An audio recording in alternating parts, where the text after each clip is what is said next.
I'm gonna put you back. Oh, turn it up, it's talking wrestling time. Pond Water and Amy, partners in crime. Lots of wrestling, silly bits too. Having a blast, bringing our show to you. They rant, they rave, they won't behave. Wrestling fans, come out your cave. It's time to BS and misbehave. Talking wrestling, time to go. Ring the bell and start the show. Talking wrestling, time to go. Ring the bell and start the show.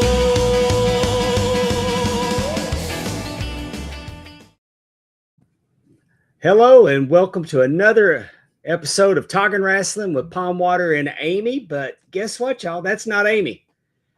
No, it's me, Megan. Amy was a former podcast partner of mine at one point, hopefully again, but I'm excited to be with you today, Pond Water Dave. We are coming off an awesome weekend and we have years of friendship, so it's great to be doing this with you to start the week. I'm glad that you're here. And I mean, you've been a guest before and the voice of Rise. And after this weekend, backstage interviewing at 1FW. Onward and upward. That was so much fun. And I have to say, you're starting to get guys who've been on the show signed, an alumnus of Talkin' Rasslin with Pond Water Dave and Amy is Pretty Boy Smooth, just signed to the NWA main roster. So very excited for him. But yeah, we were both on your show about a year and a half ago. So yeah, I'd like to take credit for it. And it has absolutely nothing to do with the fact that the man is almost 7 feet tall, built like a Greek god, and extremely talented.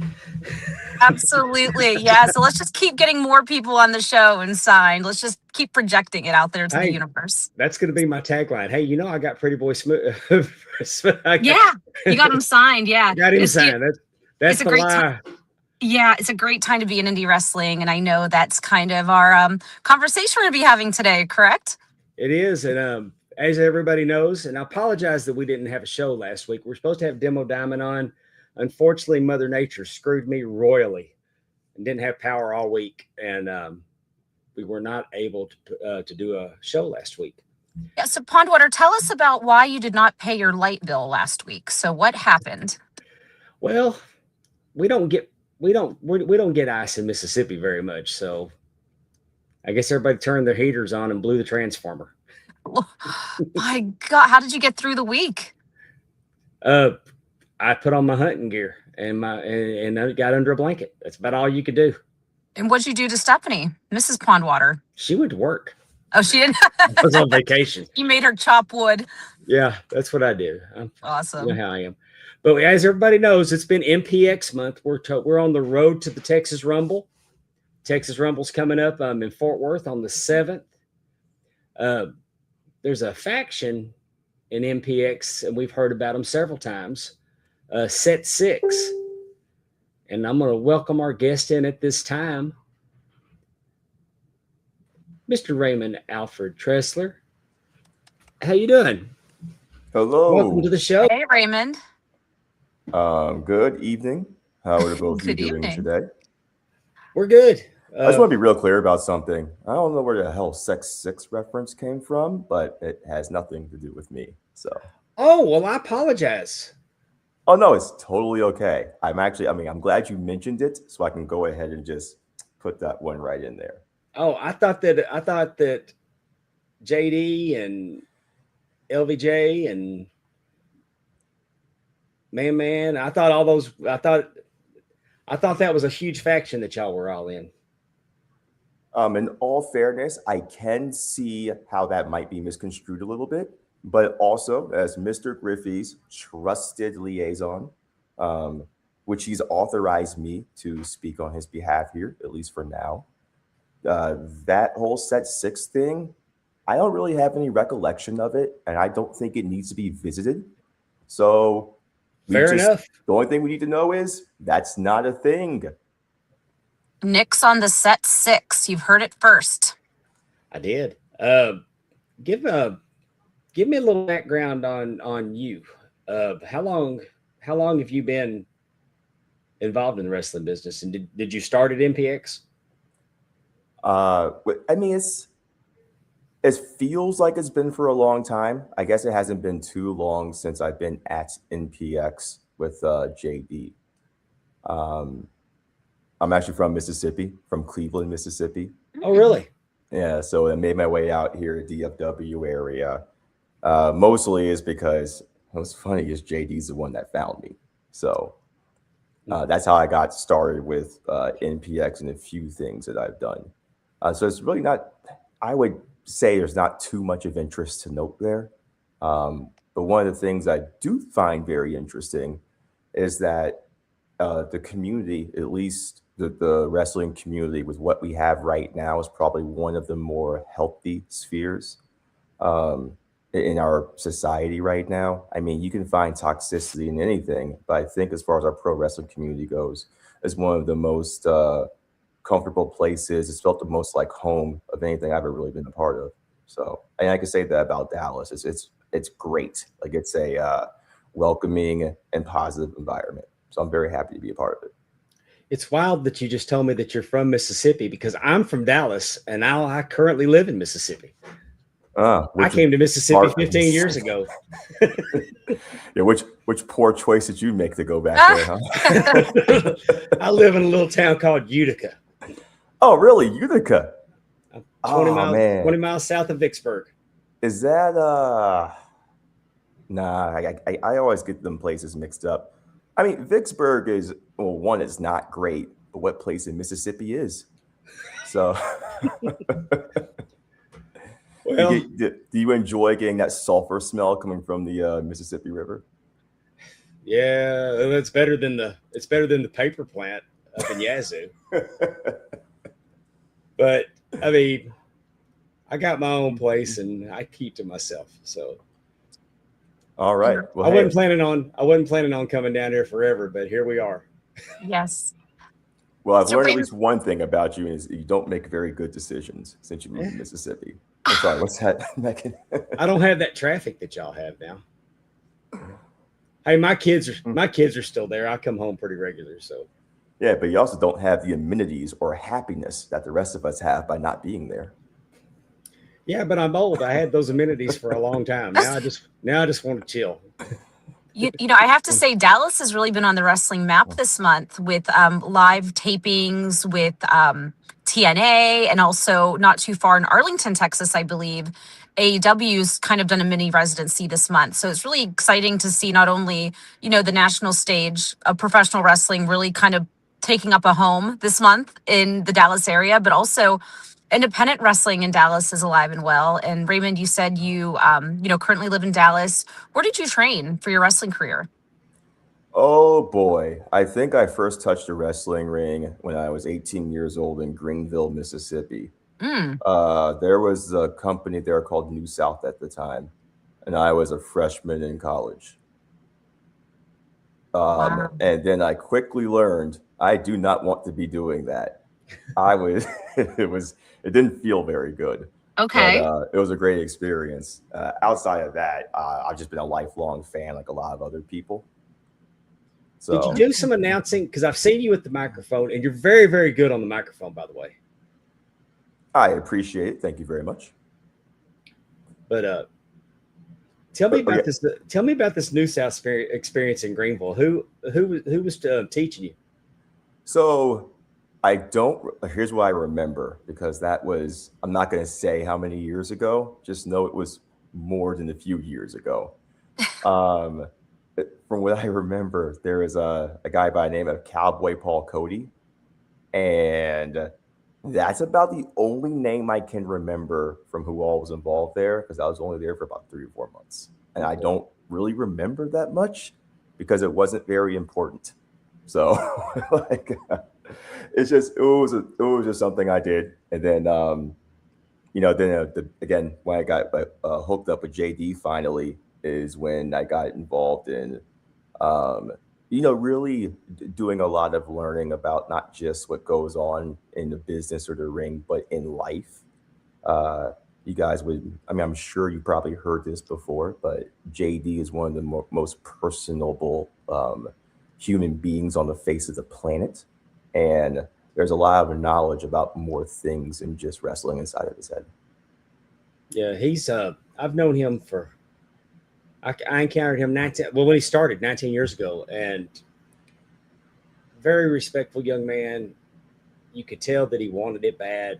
Talented, just so much talent. Uh, when I've seen how much success he's enjoyed, I'm not surprised in the least. Uh, I guess the only thing that surprises me that I don't see him on my television on Mondays or Wednesdays more than I have. I hope he gets on. Not just him. There's a lot of people that really they should be on television a lot more. I know that there can be like saturation sometimes or an oversaturation of the products. I think a lot of us though are people that can watch it almost 24/7, if not 24/7. And I think Megan, you were talking about how the Dallas area for certain is like one of the places, or at least like a tried and true place where multiple companies can come down here, whether it be the big ones, Right. or you can have the indie wrestling all existing and coexisting at the same time. I can't really think of too many other places. Maybe the Bay Area, Memphis. I've had some exposure to the indie scene in Memphis. They probably could do it, but I can't think of too many other places that have not just the amount of fans to sustain that, but also the demand for it. Yeah. So, I live in Pittsburgh and we're pretty much a hotbed and we're not too far from Cleveland, Ohio. And we have Buffalo, New York, probably about, less than 3 hours north of us. And there's been a few times where just in Pittsburgh alone in Western Pennsylvania, there've been maybe like 4 indie shows running the same night.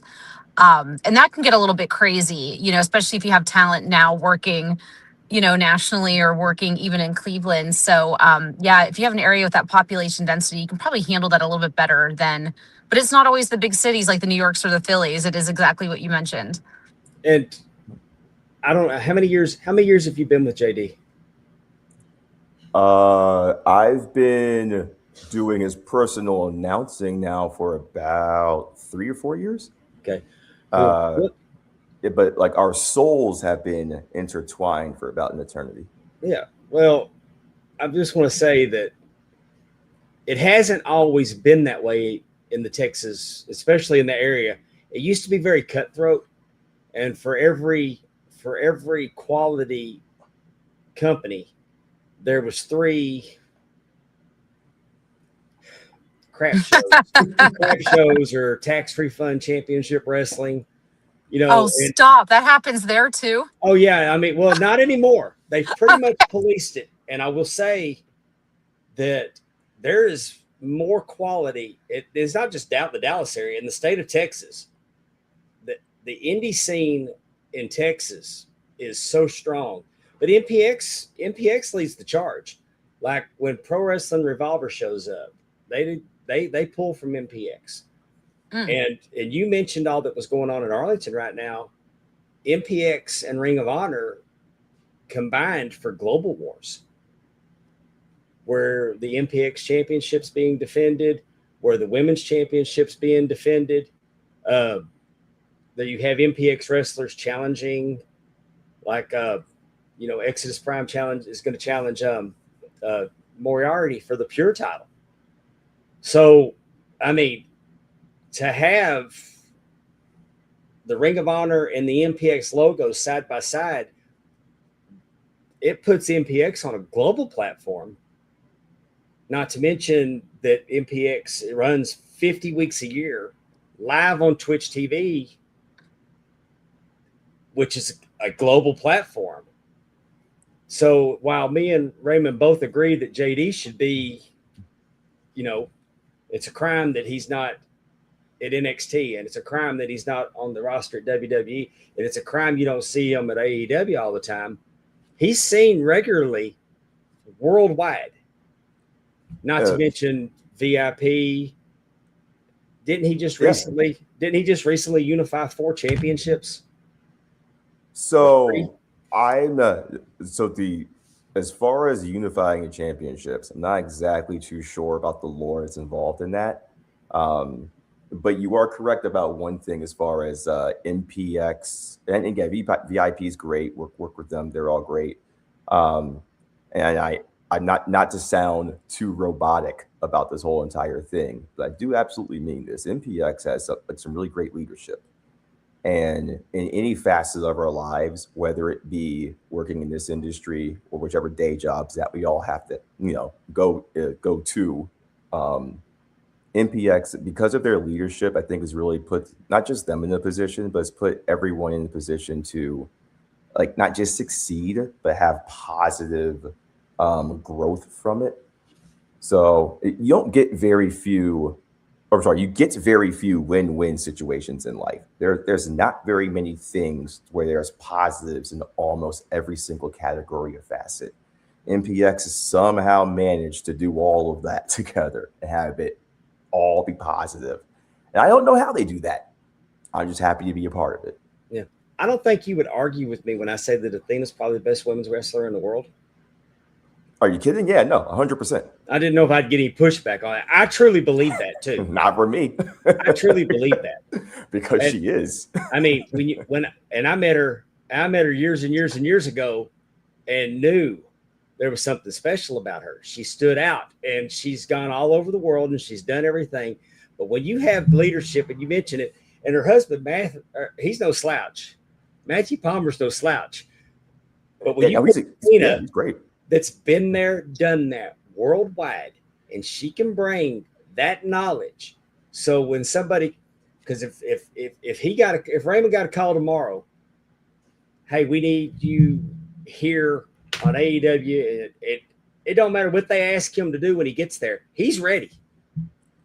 He's very, very true. He knows what they expect. He knows what he knows where the cameras are. He knows what they're going to do.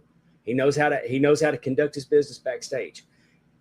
And not every wrestling school offers that. No, you're right about that. And they have, and like I said, they cover almost every single facet of everything. It's more than just the in-ring work and psychology. There's all the nuances that go on with, I mean, and hopefully they don't mind me just doing nothing but saying or singing praises, but I'm going to do that for a minute. I mean, if you want to even talk to Palmer and Athena about, I don't know, how to work your taxes, they'll probably give you some good information on that as well, which I can't say would happen in too many other wrestling schools or any other places. Okay, I'm going to say this, and I absolutely mean this. No, we all respect Athena, and I fear her. Oh, I respect and fear her. Yeah. It's one of those kinds of things. So, yeah. But one of the most intelligent people on the planet. Well, don't tell her I said this, because it's been a few years. But the last time I worked at MPX, I refereed for her and Palmer in a mixed tag, and it's probably the most intimidated I've ever been in my entire life in the ring. Yeah, I don't blame you on that one. What made her scary and intimidating and really kind of shake you to your core?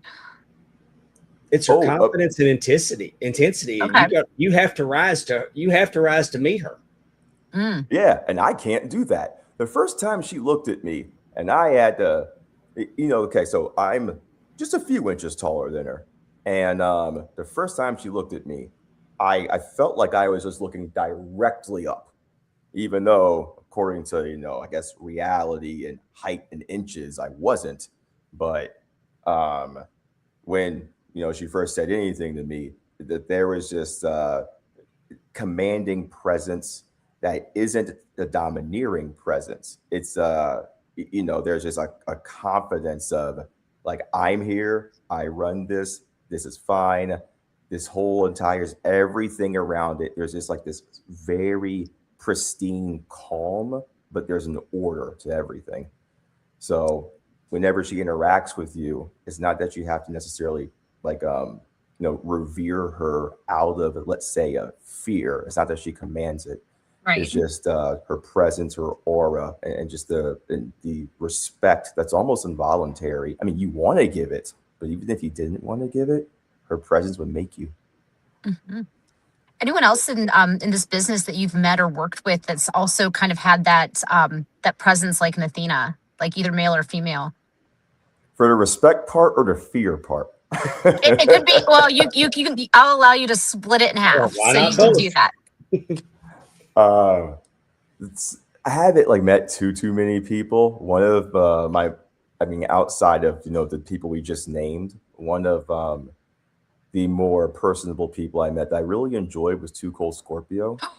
Yes. Just a whole bunch of stories, and again, a lot of life lessons from him. And that was just, sometimes you meet people and you're just captivated by every single thing they say. Too Cold Scorpio was one of those people, especially when you grow up watching him when you're younger. I'm sorry, what was that? Same here. He's honestly one of my all-time favorite wrestlers. And I know everyone's going to bring up their Stone Colds and their Undertakers, but for me, he was also someone I was one of, like, kind of when I started watching wrestling again as a kid, he was one of my favorites. He just really stood out to me. It was you run to the TV to see him wrestle, and that was awesome. But one of my favorites. Yeah, I remember when when I first saw him, he was Flash Funk.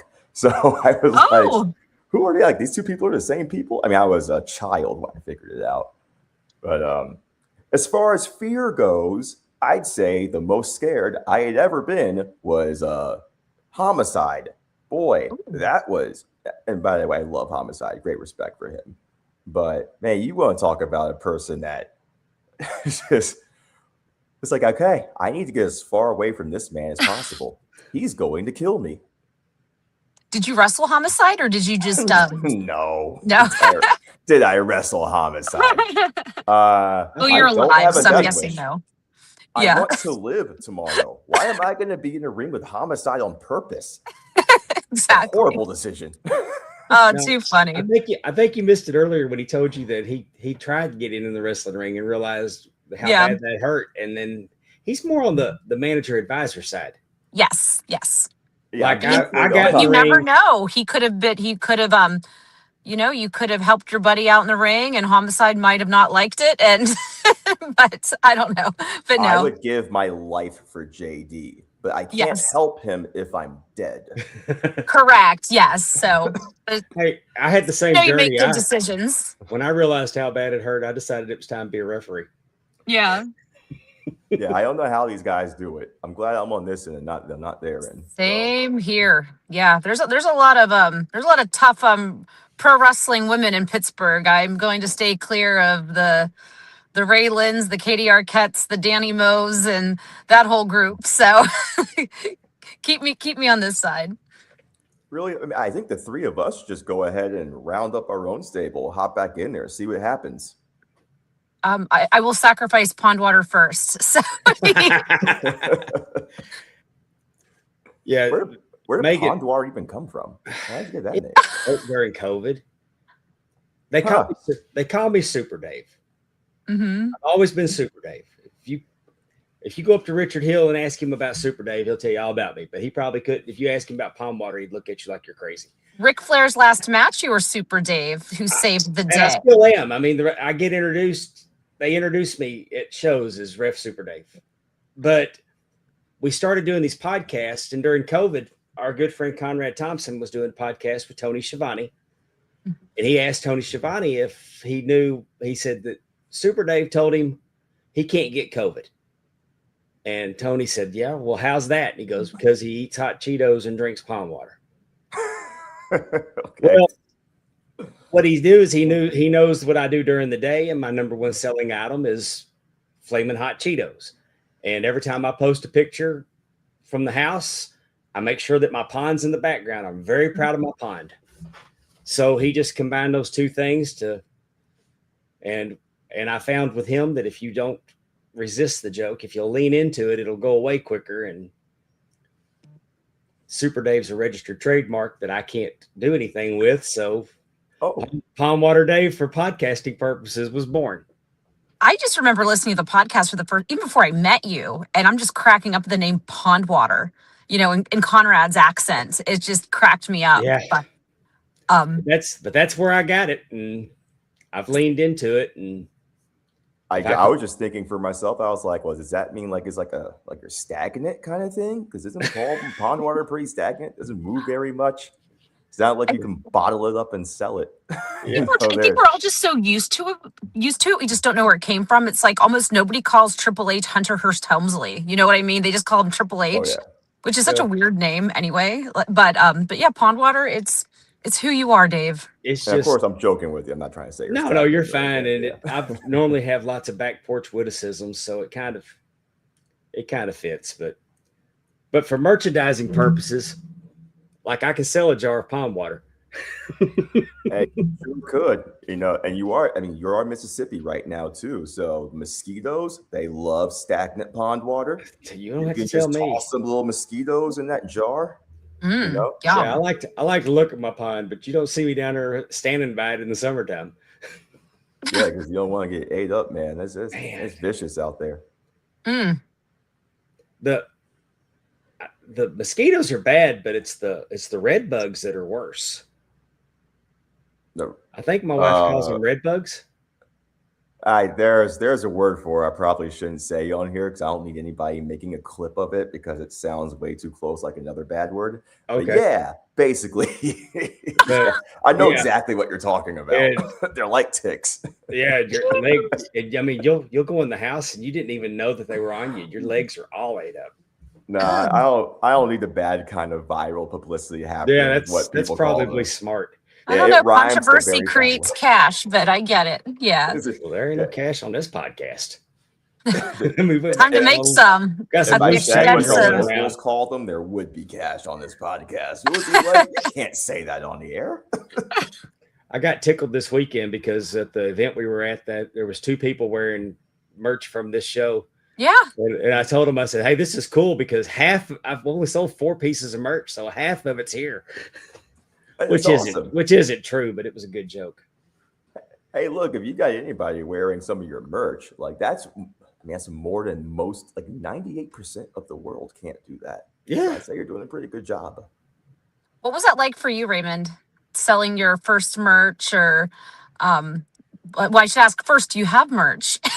and when you sold it, what was that like? Yeah. I don't have merch. So I like to think that I sell. The only product I really sell is trying to add whatever it is to the magic that we're trying to make. So I would love to have some colorful story about products and merch, but I really don't. That's okay. But yet this guy has merch, so maybe we need. I'll sell your merch. We have it and selling it. Hey, watch this right now. You give me an item that you can make it up if you want. You give me an item you want to sell, and I will on the spot come up with something, a great way to sell it, like an ad. I'll do it. See, I've already got an idea for yours. I mean, I don't need it for mine. You do it for you though. Yeah, but I mean, when you come out with it, you come out and Mr. Griffey gets his bottle of water from you. I mean, I'd put my own label on that, and everybody at ringside would want one. It might be a really good idea. Hey, look, we could talk to Mr. Griffey, work out some sort of sponsorship. It might cost you a little bit, but I'm sure we can work out some sort of sponsorship for that. There you go. You can have the show sponsor it. Do you want to sponsor his water, pond water? With what? My looks? Advertising. Hey, look, we got 10,000 subscribers, but we need them to watch a little bit more. Yeah. Oh, too funny. Do what everybody else does, You just do that whole like donation thing or something. I guess how people do it on like TikTok. I've actually never downloaded TikTok, so I don't even know how it works. I've got it. My daughter does very well on it. My daughter, I mean, it's a revenue stream for her, and she does reality television, and that's still around. She does all kinds of reality television. She hosts watch parties at bars in McKinney and in Frisco. And how old am I? Like, what is going on? Is this what's happening? I'm so out of touch. Is this what's happening in the world now? You're like watch parties. I don't. I mean, we do watch parties with wrestling, but we don't. I can't imagine going to a bar to watch an episode of Big Brother or Survivor or Traders. This Traders thing. People do, and you have that certain, niche that people are into or people connect with over friends. It as friends, excuse me, these subcultures are created, and then people have watch parties and create TikToks about them. It's crazy. Oh, I mean, we watched the Royal Rumble with 50 people in the room this weekend, and everybody had drawn their names out of and put their name on the board. Like whatever number they pull like 3, and I mean, and say this is who it is, and this is your wrestler, and then. Well, that would make sense because pro wrestling over Big Brother, right? Yeah, I get it. I mean, I totally get the camaraderie, but I guess if that's what you're into. There's people that have podcasts about families they see on TikTok and about whether or not a certain family is still living in the hotel, and the fact that the father of the kids plays video games all day. I mean, it's a whole thing. And like a fool, I get sucked into it because I'm like, just dead scroll on TikTok, and I'll listen to these commentators talk about these other I'm like, what is going on?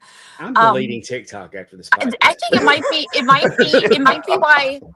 TikTok. I've never felt more ashamed than I do right now. I know. It might be why TikTok's algorithm is so good, because it just sucks you into this BS. But no, I mean, if enough people like something, it becomes a little subculture. Well, how about watching MPX Wrestling on Twitch TV? Yeah, how about that? /Metroplex Wrestling. Yes, let's do that. Since we brought up the Rumble and how bad I guess TikTok families are, that's insane. Could be watching MPX instead of watching families on TikTok. I would. Yeah. Or if you have a dysfunctional family, just bring them to MPX and maybe they'll make peace. But that MPX you got Rumble, a lot going on. I mean, you got Raymond out there with JD, and unfortunately JD lost his championship to Cavens, and we don't need to address that right now. We can. Well, we're gonna do because we know he gets it back. I mean. And with the Texas Rumble coming up this weekend, winning the Texas Rumble, that's a guaranteed title shot at Destiny. Well, JD, Mr. Griffey, will be getting his MPX Championship back. And there's multiple avenues in order to complete the mission. Just know that he's working very hard on it. It will happen. It also doesn't help. And I know I said all those really good things about MPX and their great leadership. And almost every single thing I said was true, except the decision to where after that day and match, which shall not be named, happened. They kept putting him into different multi-man matches. They put him behind the 8-ball. They put him in a 4-way, and that's just not fair to the champion. Thank you. I 100% agree. Isn't that right, Megan? I would say it was a 4-way where anyone can pin and they become the winner, or do they have to pin the champion to win? No, anybody could have pinned anybody. How fair is that, right? It's not. It's completely Stacks unfair. The deck. And this is a dare say it's illegal. MPX champion, so it's not like he just showed up. Right. Did you know it violates the 8th Amendment of the Constitution? Let's talk about that. I would have to Google it, but if you say it, I believe it. It is. It does. It's because of the unfair, illegal mentality by mob in order to deprive somebody else away of their double jeopardy rights. Because Tatum Manning should have never been in that match to begin with because of that. It's double jeopardy. JD beat him to get that 5th MPX title. So that's just completely unfair. Right? Don't you guys agree with me? Tatum Manning, Cavens. He can sell anything, and he's making a good point. And that's our guest today. Who was the 4th man in that match? Demo Diamond. Okay. Demo Diamond. Yeah. He shouldn't have been there at all, by the way. Because, I mean, if you think about it, there's this whole color scheme thing we got going on. MPX is like purple and black. I think Demo's hair that night was like a gold or a green or something. It's just incongruent. Bad taste. So that shouldn't have happened. And then the week after that or something like that, JD was in another multi-man match. It's just, I don't know what MPX has against putting him in a one-on-one match, but I think it's something that should be investigated. maybe by a grand jury or like the DOJ or something like that. I mean, I'm not saying that should happen, but if it does, it would be for a worthy cause, you know, in the name of justice. Well, I mentioned earlier how talented JD is, and maybe they just feel like one-on-one matchups aren't fair to his opponent. You know what? That is correct, because I mean he's going to beat whoever he's in there with. But I mean, handicap matches are also showing him a lot of respect, ganging up on him. That's true. But you know, JD is a kind of guy who can overcome any single challenge. And when it comes to this weekend at MPX, when I'm not going to give away the game plan, just know that we have one. And JD's been working very, very hard to make sure he's in the best shape of his life. We're counting all the macros. We're making sure that every single thing he consumes, puts into his body, all the workout regimens, we're making sure we maximize and optimize the explosive output while making sure we have mass retention. We got a very good, solid game plan. Let me ask, does he have any allies in this match? I mean, well, everybody respects JD. Every single person in the world respects JD and looks up to him. There's also a lot of haters. I can't imagine there's going to be people that look upon him favorably, but it's only out of jealousy. And I'm not speaking for every single member of the MPX roster when I say that. All I am saying is JD's immensely respected, and a lot of people are jealous that they can't beat him. That's fair enough. I mean, I clearly see it. I've seen the recurring theme when I'm watching MPX wrestling on Twitch. Yeah. Did you know when JD first got started? You know, because he's always been a supreme athlete. When he was getting started, working out in the ring, you know, people have to go through this rugged process. And JD is this kind of guy. He's never asked for anything. You know, he's never like had just things handed to him. So he, you know, we go to work out in the gym. Now, granted, it was like a private gym and a private ring. And he's gotten a lot of like one-on-one coaching, but that doesn't mean he doesn't know who he is as a person and it's not relatable. I heard Shane Taylor wanted to team with him so he didn't have to face him. I don't know what we're talking about when it comes to that. Shane Taylor respects JD immensely, and JD would never, ever dodge or duck a fight from anybody. And there's no need to go back and like reference or fact check that or anything. Just take my word for it. I've been in the ring with him. I've refereed with him when the odds were stacked against him, and he never gave up. That's right. Thank you. Never gave up. A match he was injured in and never gave up. Well, that's what he does. It's absolutely what he does. And I mean, I don't know who else we can say that for, but I don't know about you two. You guys look like you're really in tune with your aura, your bodies, your cores, you know? So for instance, one of the things that we do to make sure that we're ready for all competition is controlled breathing. Do you two ever check your breathing? I actually do meditation, and a big part of meditation is breathing. I'm not gonna lie to you. I get blown up easy. I'm gasping for air a lot. But I'm almost 60. I mean, the shirt even says so. I'm an elderly. I mean, what is elderly or age anyway? Is all about how you feel mentally, along with, I guess, your lung capacity, I guess.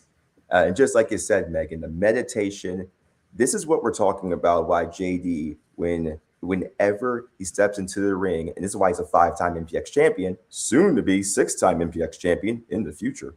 At some point, we'll work that out. We got ideas. I believe that. I would bet on it.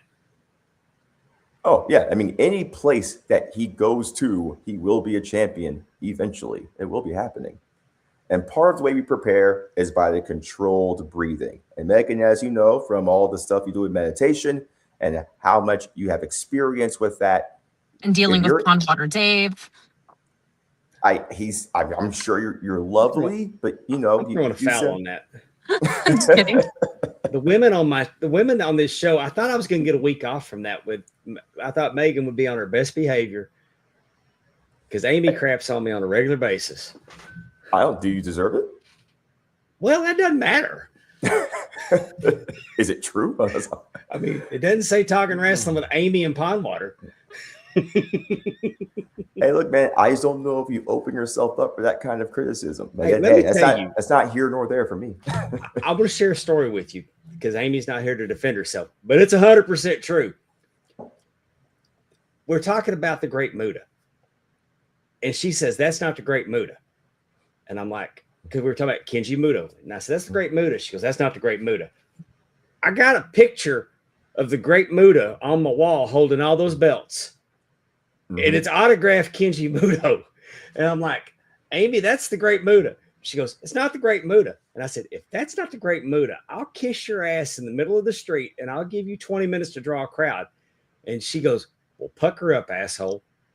And to this day, she has never apologized for that.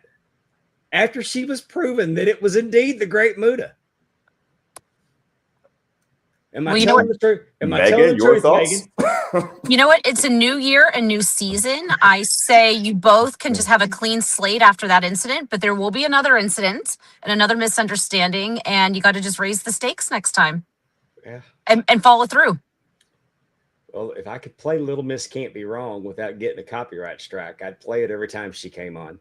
Right. You know, I did want to say something as we're talking about health. Willie Thorne Brew was talking about when alcohol is more important than cable. He used to take his remote to the bar. We got some comments about some things here. Just kind of wanted to share that. So I'm guessing that's not part of the training program, Raymond, correct? I'm sorry. What was that thing again he said? He said back when alcohol was more important than cable television, he used to take his remote to the bar so he could watch Monday Night Raw and Big Brother. That is, wait a minute, a remote to the bar?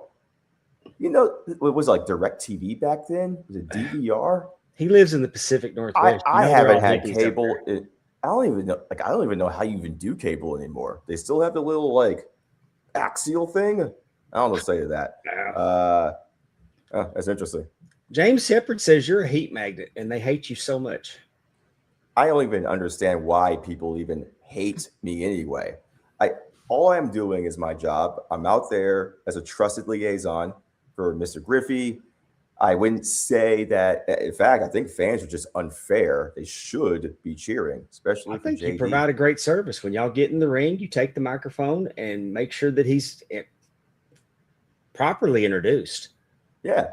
And it's nothing against anybody else. I just, JD has a certain way he wants the job done. I just try to go in there and do what I'm there to do. And he deserves it. He deserves the best. I 100% agree. And if I had to think he's the odds-on favorite, do y'all have a preference of which number he goes in the Rumble at? Well, in all fairness, he shouldn't even have. For whatever's going to happen, he shouldn't have to do this anyway. He really should just get his one-on-one match for the championship. So all of these extra hoops, other people can do that, and it's great. They should get an opportunity. It's just that JD shouldn't really have to do these things because reasons. And those reasons are, one, he deserves it. Two, he hasn't gotten like a one-on-one match, which I think if you want to prove you're better than one other person, then the one should go against the other one. Mm-hmm. Shouldn't he technically still be the number one contender for the belt? You have to think, and he never loses. He never loses. No. Yep. I mean, I can't think of the last time he's lost. What I will say, though, is that, we don't like to look into the past unless it's something favorable. In this particular case, we're looking towards the future, and that future is going to include JD having that MPX Championship around his waist. Now, I'm assuming you will be in the building Saturday night for the Texas Rumble, correct? Yes, I will. And I'll be making sure that I avoid certain people. Well, I got to ask you, though. I've got to ask you, since you are in the building, does that make you fair game to be called on to take a spot in the Rumble? No. It was one, that's not my place. Two, MPX has really got to watch the people that they bring into that company. I have been getting attacked here recently. Okay. First, Man jumps on top of me. Very disrespectful. I wasn't doing anything. Secondly, Demo Diamond spears me. Yeah. He spears me. I had contusions on my spleen and my liver. And we just can't let this happen. I think that's aggravated assault, actually. Demo I wasn't in the match. He's legitimately like 6'6". Yeah. Probably every bit of 280 pounds. Yeah, I'm familiar. I'm very familiar. Yeah, I call him sir. I call him a criminal. He shouldn't have been doing that to me. Same thing with Cavins. I hate his name. Same thing with him. He attacks me too. And for what? The only thing I'm doing is standing. Okay, I'm just standing. I'm supporting. There's no reason to go on Twitch and watch those matches to see if what I'm saying is true or not. Just accept that it is. And those men should be fined or something. I mean, Cavins should probably lose his MPX Championship for that. You just hand it right back over to Mr. Griffey. Goodness. The injustice that's going on at MPX. The reason I ask you that is once upon a time there was a fellow there by the name of Kyle Davis. And out of the blue, they put him in the ring in the Rumble, and all he could do is hold on to the bottom rope and get the piss beat out of him. I'm going to tell you right now, and this will not be happening because I will not be getting in that Rumble. Two, if they try to do anything like that, or if the fans try to pull anything like that, I used to play basketball. I'll hop over that top rope so freaking fast. Like I used to run track too. I'm still very fast. They're not going to be able to catch me. Man with a plan, you got to love it. It's all about the breathing. It's all about that controlled breathing. I'm going to have to work on this because they had what we call the WCW Power Plant weekend, and Sergeant Buddy Lee Parker showed up to let us get in the ring and do some stuff. And I jumped in there, even though I already know that how bad it hurts. I don't know why I felt the need to show off. Yeah, let's talk about this. But all of a sudden, Buddy Lee Parker had a flashback like he was still at the power plant, and he had us out there doing push-ups and pull-ups and sit-ups and crunches and jumping jacks and running in place. And I'm not built for that. And I found out just how quickly I wasn't built for that. Oh, was this how old were you back then? Say your full age, just ballpark it. No, this was this 72 weekend. hours this ago. was this weekend. I'm 2 months away from This from weekend? today. Yeah. Yes. Pondwater was doing a WCW Saturday. workout like the Saturday exact morning. one Goldberg did, and he's doing it. I'm in there with Buddy Lee Parker and Elix Skipper. Once again, you got to work on that breathing, man. Got to work on that controlled breathing. Elix Skipper hadn't wrestled in 20 years, and he wasn't even gasping, and I was dying. He looked amazing. Oh my gosh. That was so much fun. Guys do it. But Pondwater was doing, he was doing these cardio, kind of like body weight exercises. I mean, it literally was probably about a half hour to 40 minutes of that. And then, you're taking bumps, landing, and you're getting swung into the ropes, Pondwater. What else was it you did? It looks like you're getting ready for this Rumble this weekend. Two back bumps, and I ran the ropes. And you're going around saying, I'm an elderly. Meanwhile, you're Skipper doing like warrior workouts or something, man. Mm-hmm. It was, I mean, we did this a couple years ago with Dr. Tom Pritchard. He just got in there, taught you front roll, back roll, how to run the ropes, arm drag. But this whole exercise thing was I had a flashback. No, Dr. Tom had us do handstands and then land on our back. I remember that. Yeah, and but there was. I I'm was so talking about tired I these. couldn't even do my handstand. I'm talking about these push-ups. I'm talking. Oh about yeah, that was nuts. running in place. And, oh. Anyway, I'm surprised your back is still holding up, man, because I swear I wake up now in the morning and I'm not exactly sure. I'm like, ooh, which disc is this that's not working correctly? it's my knees. Okay, I'm feeling it in my knees. Out of cartilage. Yeah. Dare we talk about, so, we were talking about kind of, getting hurt by people in the ring. Well, Pondwater has quite a story of what happened this past weekend. And do you care to talk about it, Pondwater, or should that be special content for another time? Yeah, I got to find out how much of that I can talk about because it was recorded for broadcast. But we can say that you were attacked, correct? I was 100% attacked. Yes. Completely unfair. So you two have a lot you can bond over. By an attorney, so I can't even do anything because he's got free legal representation. Which is why we really can't talk about it, right? Because that guy wins. And but you were attacked. You were viciously attacked. Yeah. But I apologize for nothing. And I'm sure like whatever it is that caused that is completely not your fault.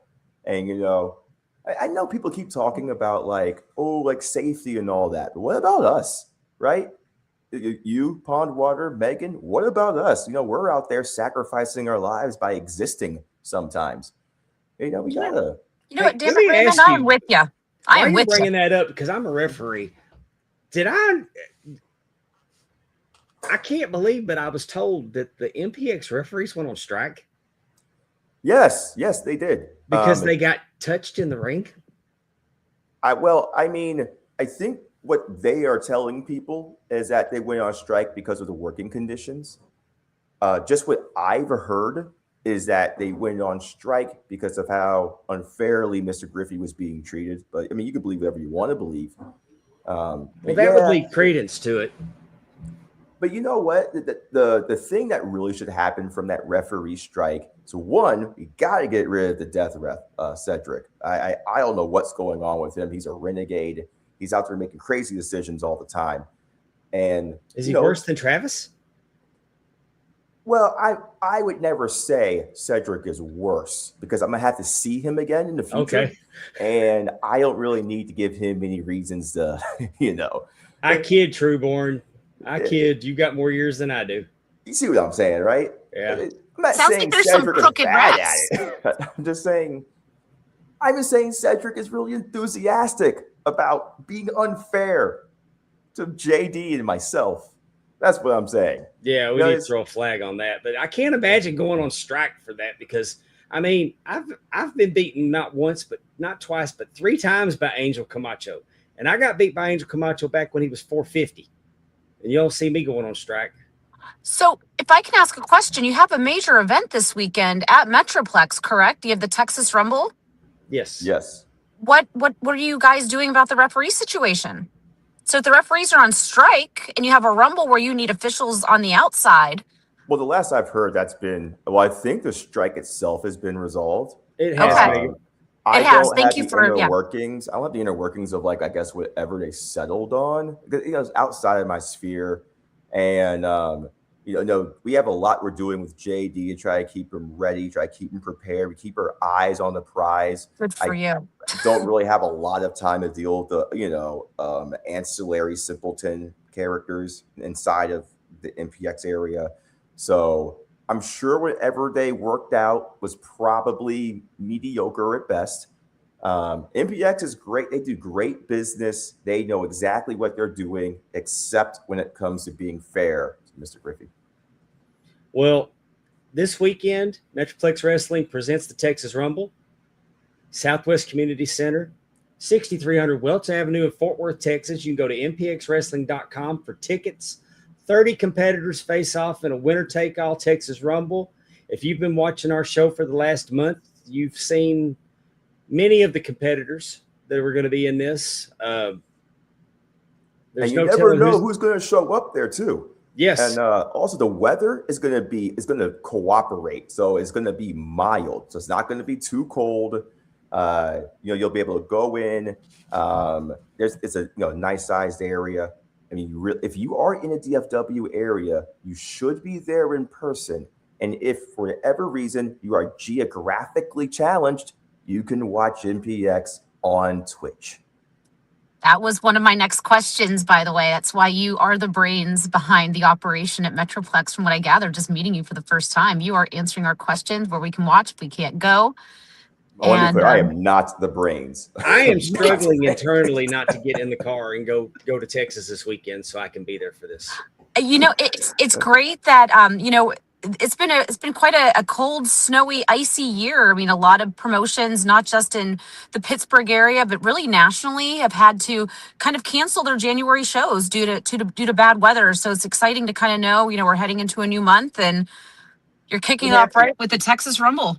It happened down there. MPX had to cancel a show because of the concern for the safety of their fans, and not only that, AEW did the same thing. I mean, yeah. I mean, it's literally only acts of God that ever stopped, you know, companies like that from ever doing something, you know. And you know, if they had this in mind for the safety of Mr. Griffey and competitors, as they have for the safety of their fans, then JD would be MPX champion right now. I think you make a very fair point. I want everybody to go to Fort Worth this weekend. I want you, if JD doesn't win, I want you to write. I want you to treat him with respect. I want you to treat Mr. Tressler with respect. He's doing the Lord's work. I love this show.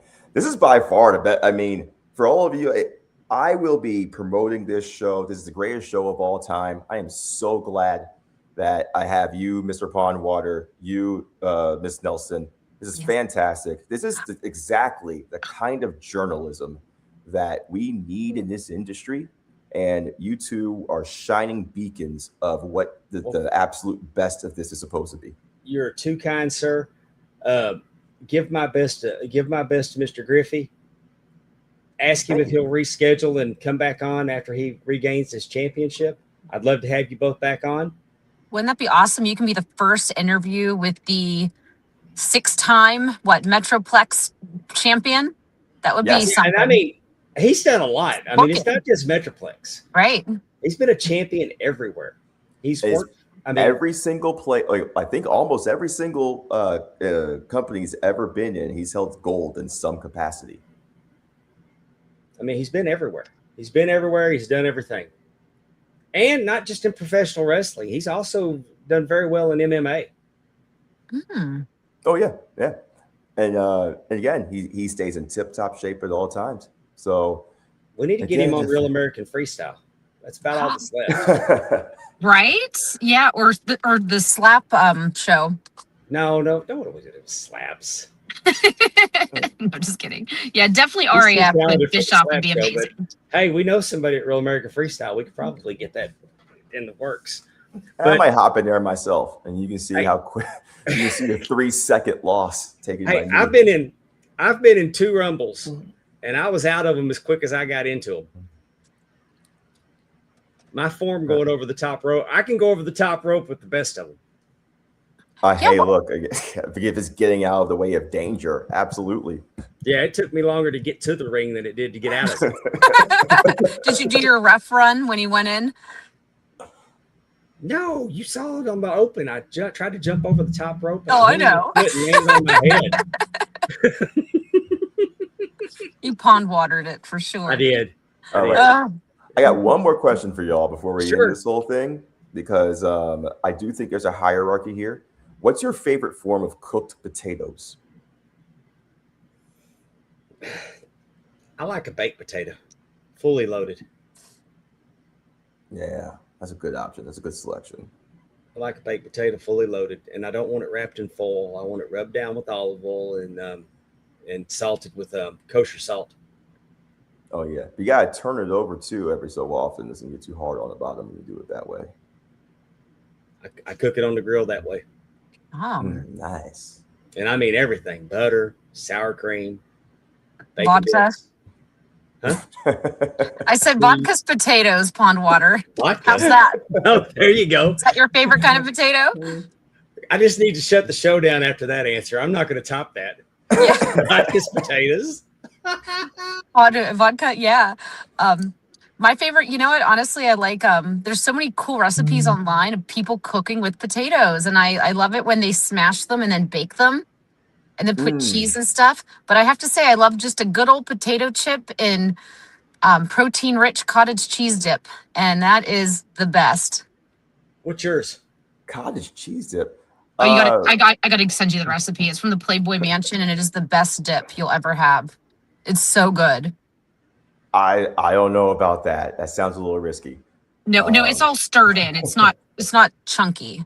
I can't stand cottage cheese texture, but when you have it like blended with cream cheese, celery salt, red wine vinegar, a scoop of Duke's, it's unbelievable. Oh, nice. All right, I'm gonna take your word for it. I'll send you the recipe, Pond. I'm with you guys, by the way. As far as normally when I ask people that question, I do always say baked potato. There's just something that is simple and unique about it that just always works. But my favorite cooked potato is a baked sweet potato. That's because you guys are in awesome shape on your your team, you and JD. Hey, I know I should have said nothing sweet wrong with potato. You get a baked sweet potato done right with cinnamon butter. Oh yeah, yeah. You go to here's my move at Saltgrass. If I eat at the Saltgrass, I get the sweet potato with the cinnamon butter, and I dip the steak in the cinnamon butter.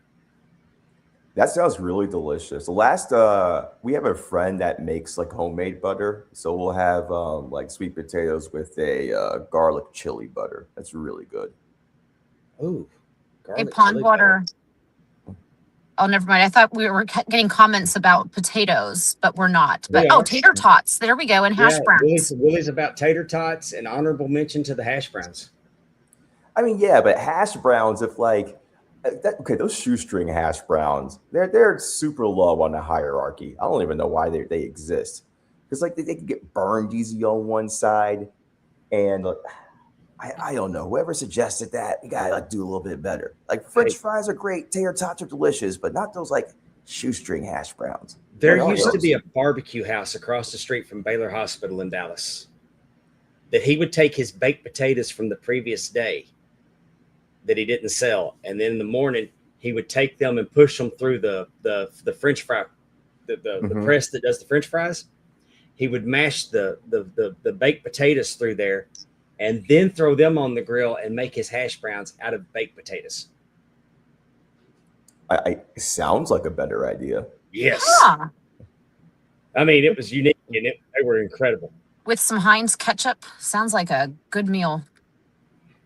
That sounds horrible. I'm starving. We're gonna I'm sure it's good to somebody. I love a good old hash brown with ketchup on it, like a McDonald's like salty hash brown. But you don't like them with that crispiness. So I don't know. I think a big debate's going to probably start about potatoes, and I'm full-blooded Irish, so we just like potatoes. So I'm usually not picky with them. Oh, now, but potatoes is the only thing universally everybody can agree on. Yes. I went to a wedding with a mashed potato bar, and I thought it was genius. Oh, what? A mashed potato bar. I want it. Where's that? Look at him. His face just lit up. He's like, my daughter did it. That's a great idea. Your daughter did a mashed. Oh, that's so good. A mashed potato bar. That's it hits a lot harder than a chocolate fountain. That's for sure. Oh. Sweet. Well, thank you guys very much for having me. Thank you for coming in, and hopefully, and I'm serious. When Mr. Griffey gets his championship back, y'all please come back. Yeah, victory tour starts here. I'll be sure to talk with that by him, and again, thank you very much. I'm sure he'd be interested, and thank you very much for having me. This is the first interview I've ever done. Tell everybody at MPX I said hi, except Jamie Aller. Okay, will do. Whatever you want, Mr. Pondwater. Whatever you want. Thank you for joining us tonight. This Saturday. It's been so great having a conversation with you, and I wish the best for you and Mr. Griffey down the road. Hey, thank you very much. I hope I get to see both of you again in the future, and give Amy my best. And I will be at MPX sooner than later. Great. Just don't do none of that move the water spitting thing that you always do when we were children. No. All right. All right. Thank you very much. Hope you have a good rest of the night. You too. Thank you for joining us. All right. Raymond Alfred Tressler. Thank you. That guy was great. He has an axe to grind with some people at Metroplex. So I'm excited to kind of see and keep up with what's going on this weekend in the Rumble, because it looks like they're picking on JD. They're picking on JD and picking on him. And there's again, it sounds like it's a new season at Metroplex with this Rumble. So I'm excited to. You need to go on Twitch and watch. I think I will. Hey, if you want to, I'm just telling you where you can find JD. You take that scroll bar and go almost all the way to the end of the show, because he's the main event when he's on there. Yeah, that's a quick way to watch it, right? Like, who else do you need to watch other than JD? I mean, that's where you look for him. And it's yeah. I'm telling you, the dude is great. I've just been so impressed with him for so long. It's amazing when there's someone kind of from your home promotion or your home area, and you just see them just be successful, or you see them kind of on that verge, you know it's going to happen for them very soon, and then it does. And that is just, you can't help it, you know, whether you like them or you don't like them, you can't help it not rally around them. Well, I mean, I've seen him on TV, and if I'm just, I don't expect it really, and it's not just JD I'm that way with. It's anybody that, you know, I mean, you know, Meg, you can sit here and you can name me off 10 people that deserve to be on TV more than the people that are on TV. And I could do the same thing. But it's kind of like when we go back to it's just what I preach on this show about independent wrestling is that independent wrestlers are professional wrestlers. Some people like to think that they hadn't gone pro yet, or they're the minor leagues. That's not the case, because he even mentioned Too Cold Scorpio. In the indies, you get the guys on their way up, and then you get their guys on the way back. And I have a lot of respect for somebody that can go from performing in the bingo hall to in stadiums in front and on TV in front of millions of people, but then they're back in front of 300 or 400 people with the same intensity that they had in front of the millions. I had the same experience that he had with Too Cold Scorpio with Sean Davari.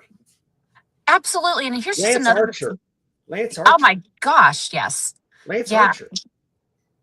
Yeah. I mean, here's another odd example. I'm just going to throw a wild card out there. What about Bill Alfonso? The guy does not stop every weekend, and he's in steel cage matches with Matthew Justice. His head's bleeding out. I mean, holy crap, you know? Well, see, I don't know. You probably don't remember that Fonzie used to referee in Florida for Dusty and Barry and Kevin Sullivan. Oh, he's roughed some Royal Rumbles. See, a lot of people think Fonzie, and they think with Sabu and RVD, but Fonzie was more than that. Yeah, and a hell of a referee. That's what I'm saying. You watch, I think it was the, what was it? The 92 Rumble or the 93, or I forget what Rumble it is, but if you're watching it, you see Fonzie right there outside. You know, we were talking this weekend in Atlanta that Teddy Long used to be a referee. And the day they decided to make him a referee at the TBS studios, they sent somebody to the Varsity in Atlanta to see if What do you have? to get him a referee shirt. Oh my God! Because they wear referee shirts as their uniform.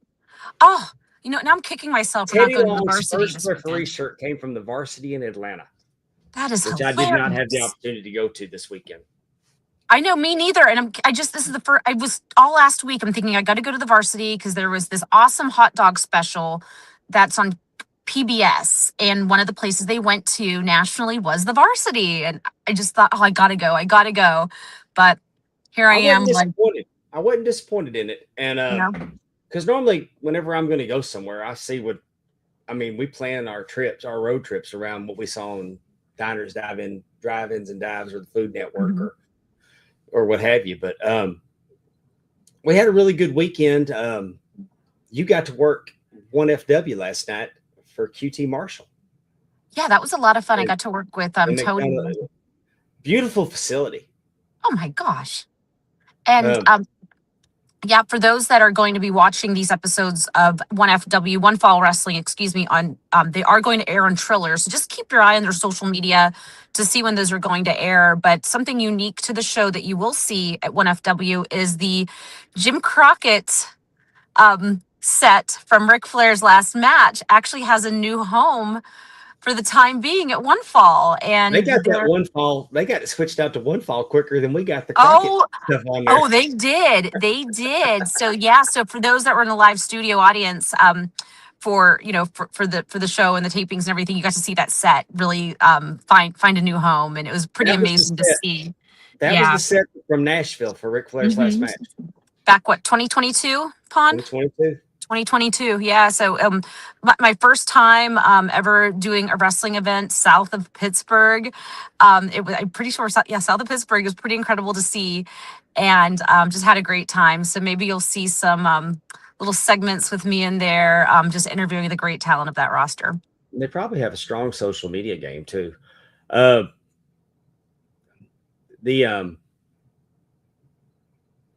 trying to think what I was going to tell you. We're kind of talking vaguely about what we did this weekend over at Ad-Free Shows. Their top guys here. We get these. We provide these, and I say we because I work for Ad-Free Shows. Right. We provide these fan experiences, and we have for years. But we did this. We all gathered in Atlanta, McDonough, right outside of Atlanta, and we called it Eric Bischoff's Power Plant Weekend. And we kicked it off Friday night. We kicked it off watching the Jeff Jarrett documentary. Yes.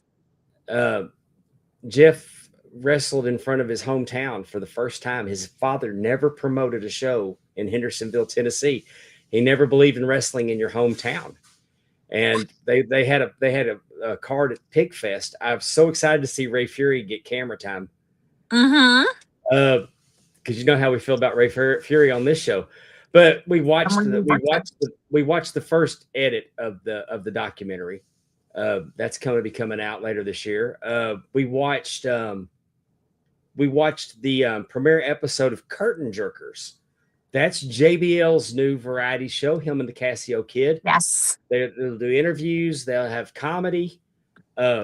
The surprise guests, and we can't give it away yet, but the surprise guests, everybody, if you're on the road, driving a little bit, or, cleaning the house, definitely listen to that when it debuts. Holy moly. We tweeted while they were taping. I mean, coming up, we're going to have, we had Scott D'Amore in the house. We had Jimmy Yang Wang.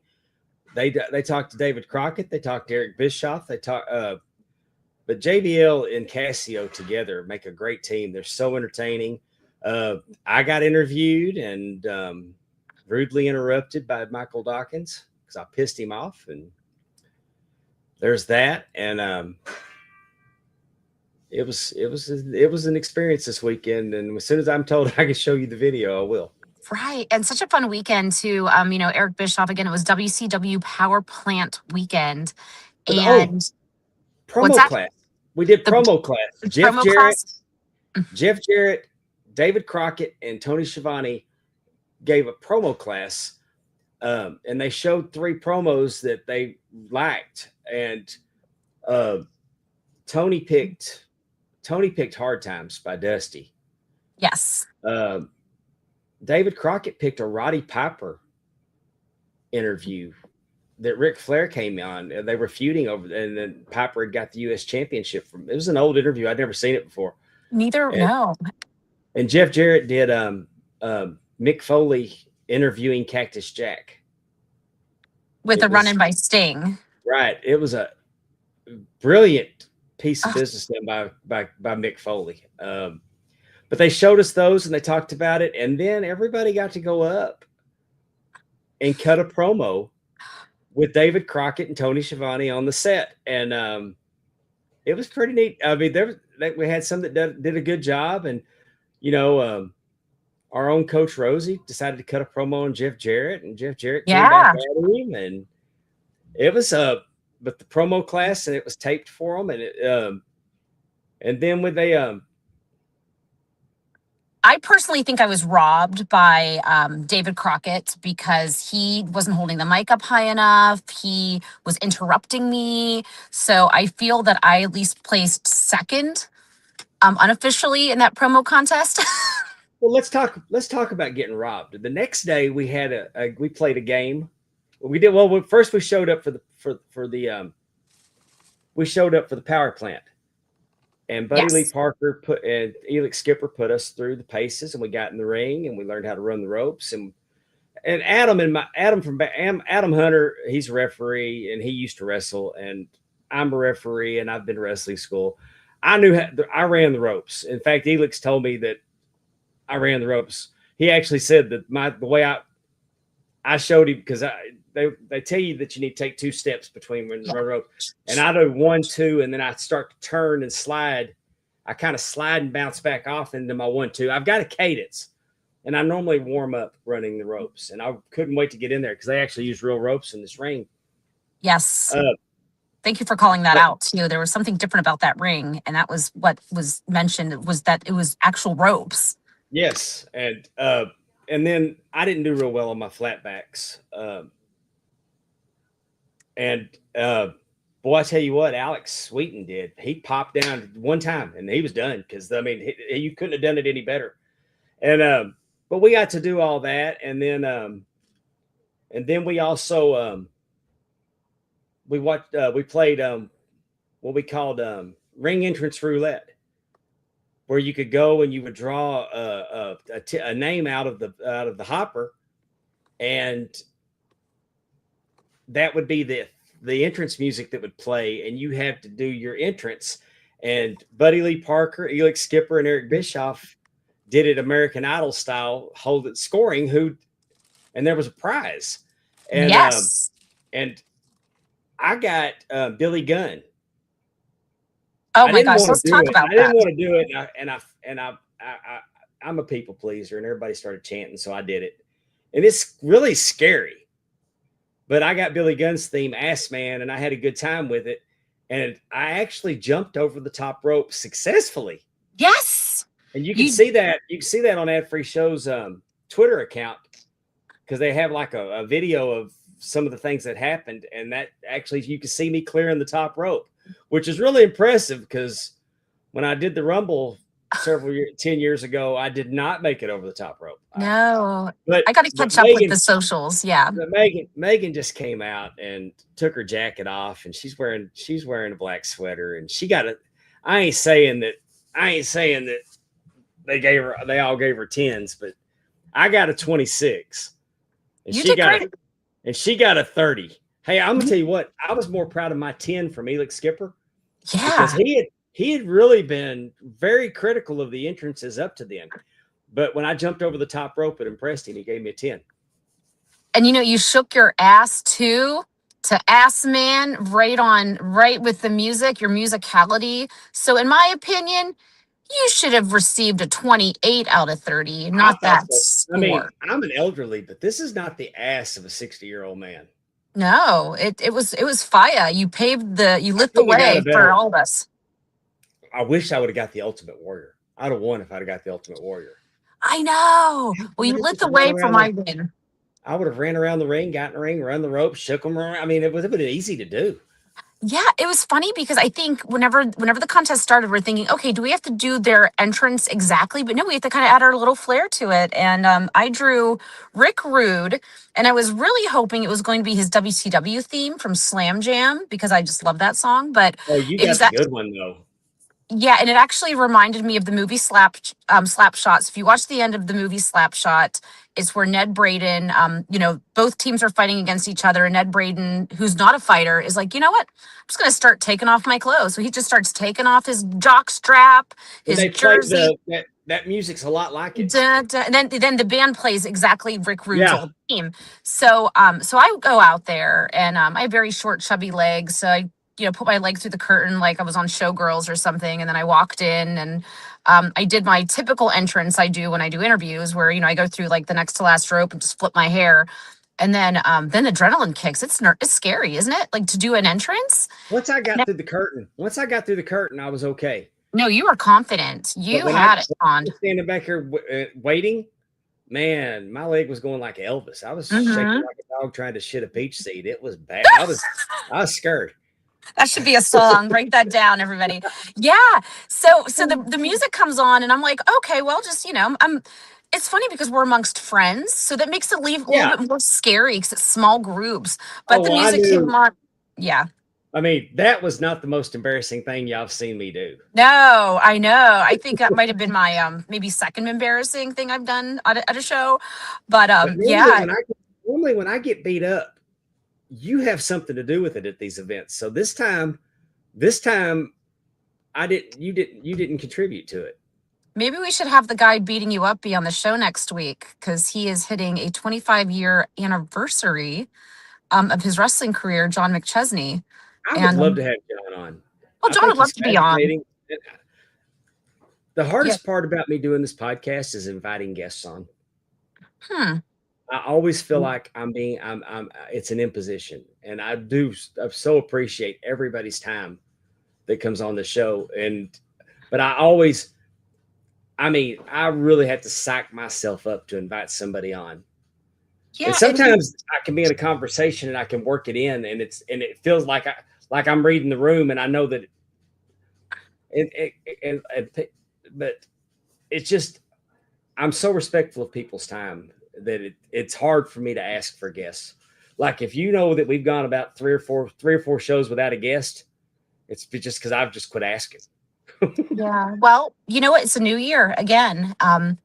And again, if there's anyone in the comments that you want to see on the show on the Indies, I know we're from all over the country here. Let us know in the comments, because even though we know Pondwater is based out of his Mississippi pond, we could have a conversation about New Jersey professional wrestling, which I think is really fun. I mean, for me, we had a promoter from Canada on here.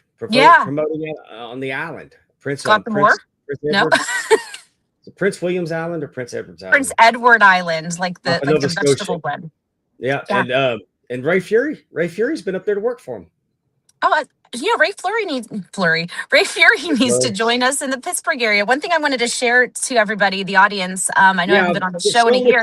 Show them what you won. I'm going to give you the spotlight. Thank you. So I won the, what would you call that contest, Pond? It was called ring entrance roulette. The ring entrance roulette. So I danced to Rick Rude, and I took off my jacket, and I blew Frank Bruno a kiss, and I grabbed Efren's tie and just let him have it. And I won. So I won. It is, this collectible contains an actual piece of ring-used canvas from, ironically, Royal Rumble on February 1st, 2025 in Indianapolis, Indiana. And how fun. I won something. I know. Those relics are neat collectibles. I've got Is that cool? Yeah, I've got a picture on the wall over there that from WrestleMania where Stone Cold wrestled Kevin Owens, and I've got a piece of the ring. Oh wow. I think a lot of us went to that WrestleMania in Dallas, right? And I've got the from WrestleMania April 3rd, 2016. Where Charlotte won the women's championship when they got rid of the Divas belt. Oh, wow. I've actually got it. I've got number 200 of 500, and a piece of the ring ropes in there. I love memorabilia like that. I'm really in the process of just purging my home and everything I have, but there's just those. I mean, my hockey collection alone is probably taking up like my whole place, but little things like that with wrestling really mean a lot. And I know for probably you too, it's easy for us to over collect wrestling things. Not that there should even be a thing, but things like this are really important because of the story behind it. And it's because I took off my clothes and won a prize. You did. I'm throwing a flag on that shit too, because. And I wasn't even wearing anything suggestive, to be honest. I was wearing a turtleneck. The three old men gave the pretty lady a 30. Yeah, well, now you make them feel bad, like they feel bad for me. They're like, "We'll just give her." You did a good job. I'm going to screw with you about it. We'll have to have another dance off. I jumped over the top rope. I could have died. Yeah, I couldn't have done that. Not with my short, stout legs and my cankles. I would have got tripped up, and they would have had to cancel the whole event. So, you know what? We can be co-owners of this if you'd like. So Well, we'll make it. I mean, I think I tied with Bruno. We both had 26. Mm-hmm. And if nobody else would have scored more than 26, I was going to tell him I wasn't doing it. I wasn't going to do a do-over, but I was going to tell him that let Bruno have it because he's a member and I'm staff. So speaking of taking off clothes, man, Bruno has some partially nude pictures out there on the internet, and wearing just the belt like Shawn Michaels. So for me, just to rip off my jacket and toss my hair in a turtleneck, who knows if Bruno would have had that entrance, what he would have done. Oh, I did the Rec Rude hips too. One time I did the Shawn Michaels pose with a belt, and I Snapchatted it to Jay-Z. Oh, another friend of the show. What it was, Jay-Z. Because we used to screw with each other. We used to screw with each other when he had Snapchat. And I gave Stephanie the phone and I put the belt over and I said, take a picture. I'm gonna send it, and we're gonna send it to. Again, that was back when, you couldn't. I mean, if he'd have screenshotted, I would have known. I guess you still know. Right. No, you still know who screenshots your stuff. I'm surprised he didn't come back at you with a Bojangles box on his I've seen Jay-Z. I've seen way more. I'm glad that he didn't have Snapchat anymore. Oh my God. I was just talking. I think you met my friend Julia before. We used to play the fart game. We used to play the fart game a lot too. I kind of like good fart humor, but no. Yeah. It's so funny is I'm on Snapchat and sometimes I feel like I am too old for it, but my best friend Julia and I, which I think you might have met Julia before, she's a wrestling valet in the Indies in Pittsburgh. Yeah. But we literally will have, we'll have like full on she works with John McChesney, who we just talked about, but we'll have like full on conversations on Snapchat. We don't even text each other. We talk on Snapchat all the time. My daughter-in-law Snapchats the grandkids to me and like directly to me, and I've got to save them in chat when she could just text them to me and I could have them forever. Yeah. But I've been on Snapchat for so long that I don't want to give up the memories. I know, same here. And I love getting those, especially our time, last year together. And the same with Facebook. Oh, I know. I want to delete Facebook so bad, but I've got 18 years of memories at this point. Have you ever gone to your old MySpace account and take a look at? You can't get in? What if you Google yourself? Can you just like find whatever is public on your old MySpace? I don't know. Because for a while it was showing my old photo albums from like 2008, which were kind of funny looking. But back in 2016, I don't think I've ever tried to Google my MySpace. Yeah, back in 2016, some friends of mine. I do too, and it was a happy world. And actually, I discovered a lot of bands on MySpace. Hey, did you ever used to change your song to send a message depending on how your relationship was going? I never did that, but I had a top eight friend. No, I wasn't like, look at this photograph. No, Instant Messenger is when you would talk about your exes and things like that. If you went on AOL Instant Messenger, put up a way message, it would be like song lyrics, which were kind of like cryptic because it meant something, meant like, it'd be like for me, if my heart was broken, it'd be a Chicago song lyric or something like that. Do you think if the iPhone would have been, do you think if MySpace could have held on a couple more years, that the iPhone, being able to get MySpace on the iPhone might have saved them?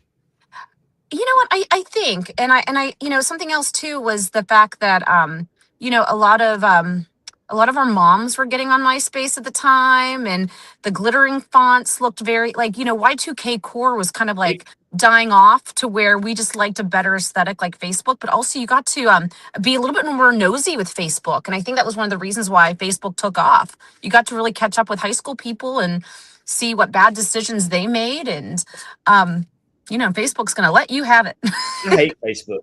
And Facebook has a feature now where you can just go up and you can if you got a post, and it's nobody that you know.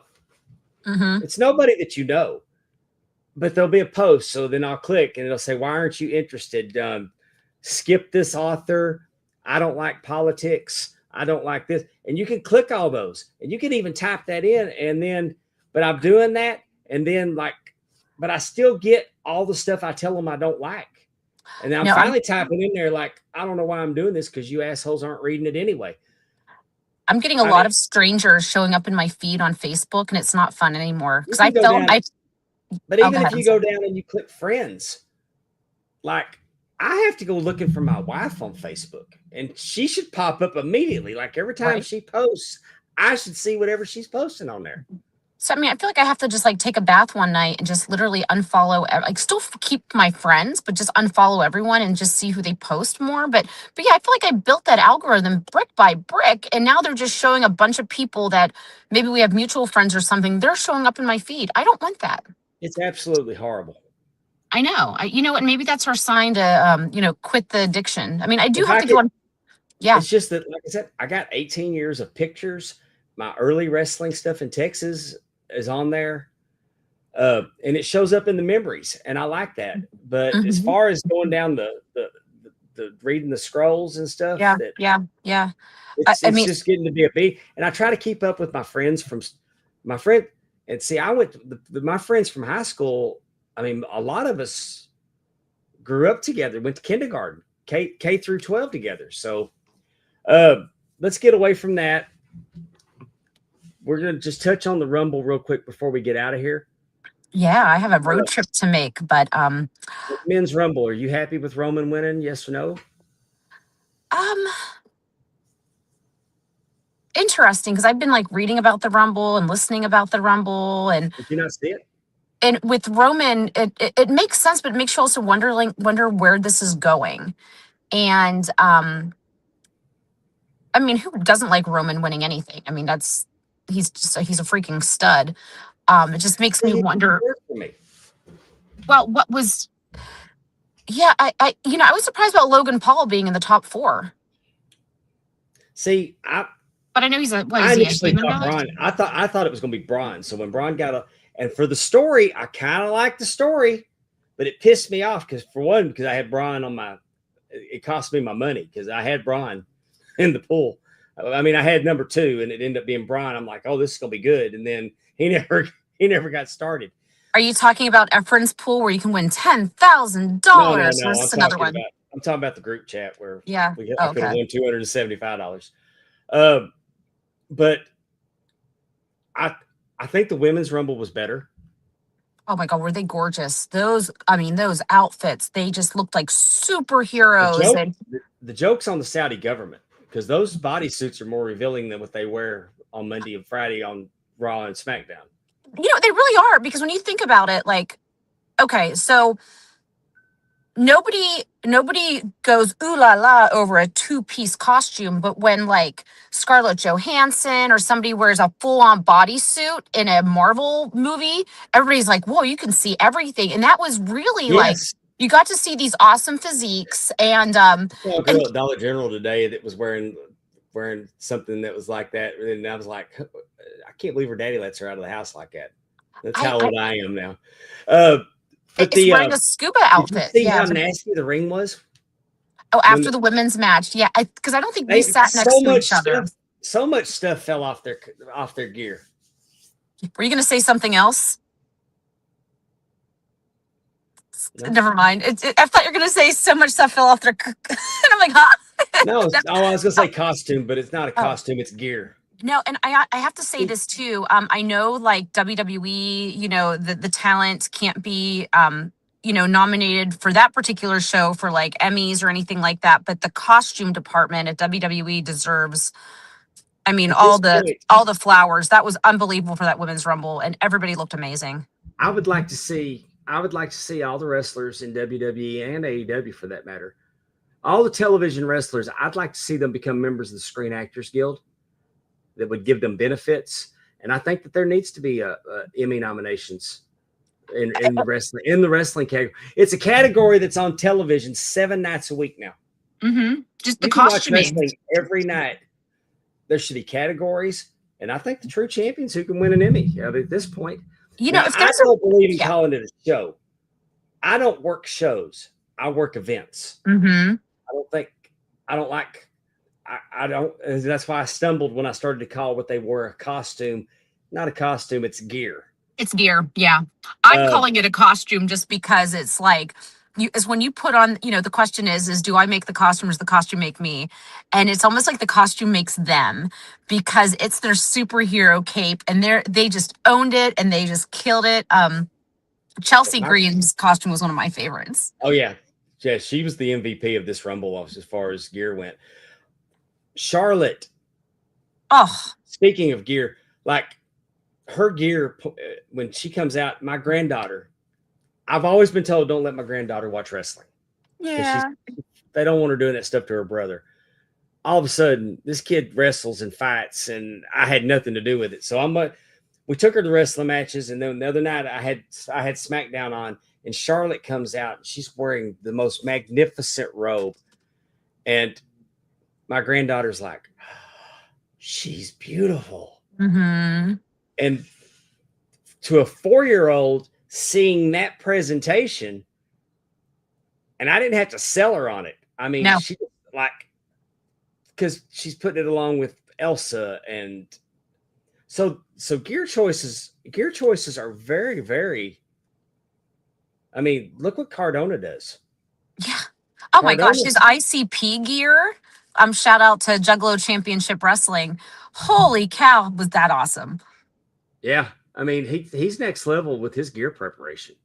Mm-hmm. You gotta have fun with it. I know gear's not cheap, but when you're able to really make it unique and have that Funko Pop moment with your gear where you're known for and recognized for it, it just really elevates that event. But the Royal Rumble, I do have to say, I think a lot of us were going into the Rumble kind of like years past where we're just expecting, this roster of surprises. But I think what we've noticed is there's just a lot of newer talent where it's maybe their first Rumble that were there in Saudi Arabia. And it was just, it's kind of interesting to see, what the future is going to continue to look like.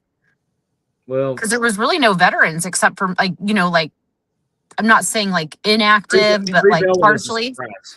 Yeah, that's kind of where I was getting at with that. Bella was really the only surprise. Mm-hmm. And boy, she got a heck of a reception. Yeah, and that was something I was listening to on Busted Open today. They were talking about, the audience there where they really dig into that nostalgia. And it's hard to believe you can say nostalgia with the Bellas like 10 years ago, but that's just how fast life has moved by for a lot of us. And I didn't know they do a podcast on Sirius XM. I can't tell you what channel it is now because I just happened to be flipping channels on my way back yesterday. Yeah. And they were on. It said Nikki and Bree, and I'm like, I'm going to pass on that. Yeah. I'm not a fan. They're the Total Divas era, and I'm not a Bellas. I'm not a fan of the Bellas. I have my favorites, I watched 10 minutes of Total Divas once, and that's 10 minutes of my life I'll never get back. Yeah, I'm not. I did watch some of the older episodes that had Renee and Moxley on them, so those were kind of cool. Like I kind of had to revisit some of those, but yeah, it wasn't. I like the first couple seasons, but other than that, I'm like, okay, I'm good. I saw them and like they were at home, and Cena was wearing a suit at home, and I'm like, no, I'm out. Yeah, they always talk about their private parts too. It could be a lot. All right, let's talk about Big Time Belts before we get out of here, Megan. Big Time Belts, Facebook.com. That's probably one of the few good things left on Facebook is Big Time Belts because he can make your belt dreams come true with high quality and low prices. Look at this big gold belt. If you collect wrestling belts and you don't have a big gold, you're second best no matter what you tell yourself. That's a quality big gold right there. And there's a lot of handcrafting that goes on those. I'm looking at it right now, and that is a belt that has so many intricate just grooves in there, and you see it on this belt. So kudos to, wow, what a company. And honestly, I should have had a belt for winning the ring entrance. So I'm sure this company could make me my own ring entrance belt too. Yep, they could. Look at this. This fella wanted a pinhead Hellraiser belt. CVS got an Aetna. They got CVS ordered a belt for a promotion at their stores. That's awesome. The Jefferson Annual Grand Gingerbread House champion. Okay, very rare do you see belts with so many colors on them, and I'm a fan. Sign me up. Wait till next week, because our good friend Tim Robinson got the heavyweight belt that he always wanted for his wrestling promotion when he's promoting, and it was all American made wrestling, and I mean, there's the stars and stripes and the red, white, and blue that's all over this belt. It's beautiful, and I didn't have time to include it in the commercial this week, but I will definitely show it off next week. Russ Miller, affectionately referred to as Bitch. We love Russ. He likes to get belts made with the UWX logo. That's just something he made up. But with this Atlantic States heavyweight championship that he's got, I'm so impressed with it. And the UWX is just a knockoff of the UWF, and it's well done. But that Atlantic States, there's so much more to it. I mean, I don't have the picture that it's all folded out, but the dual plating, the Delaware, Virginia, Maryland, Pennsylvania, the etching is first rate. Yeah, I'm always a fangirl over the belt. Oh, wow. He actually made a bag for the belt for them with their logo. Okay.